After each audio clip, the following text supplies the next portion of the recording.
As far as pricing is concerned, so let's focus a bit on pricing, It's not as if Bangalore now doesn't have the distinction of also becoming the new luxury capital of India, but we'll come to that a bit later.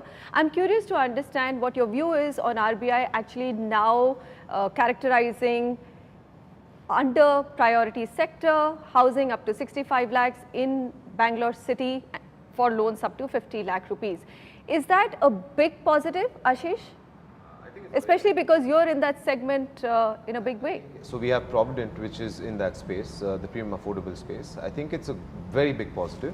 While I think this sector has been doing well. So we launched Provident in March of 2009 and we've done exceptionally well. I think this move by RBI and in the recent budget will make it more affordable, put more money in the hands of the consumer, make loans in that space much more cheaper and encourage people to buy their homes. So I see the market growing further.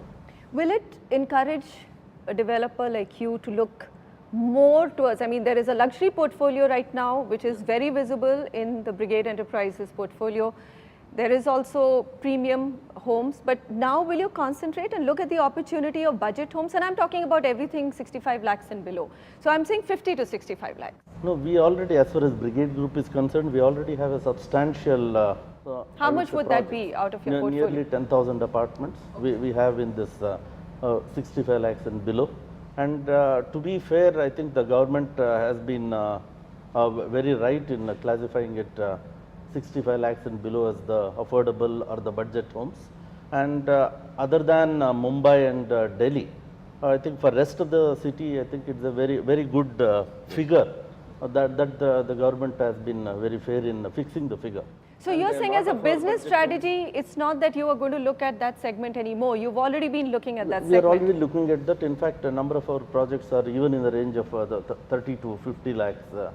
And 65 lakhs was considered, I would say earlier, a mid-segment, 65 to 100 lakhs. Today, I think the definition of affordable homes, there was no definition as such. Today, the government has come out with a definition, which is positive.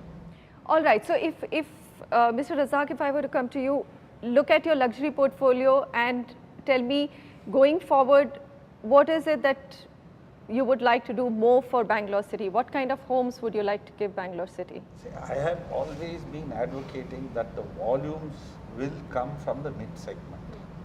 And they will continue because housing in our context, in the Indian context, not even in Bangalore context, there is a need and the need will continue to be there. It only depends on how affordable it is to buy a home.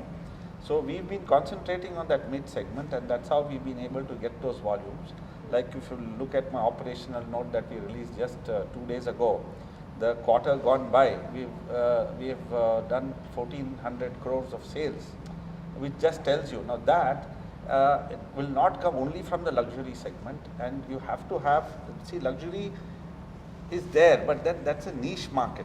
Yeah. It's a small market. There's a different target. It has the biggest hoardings though.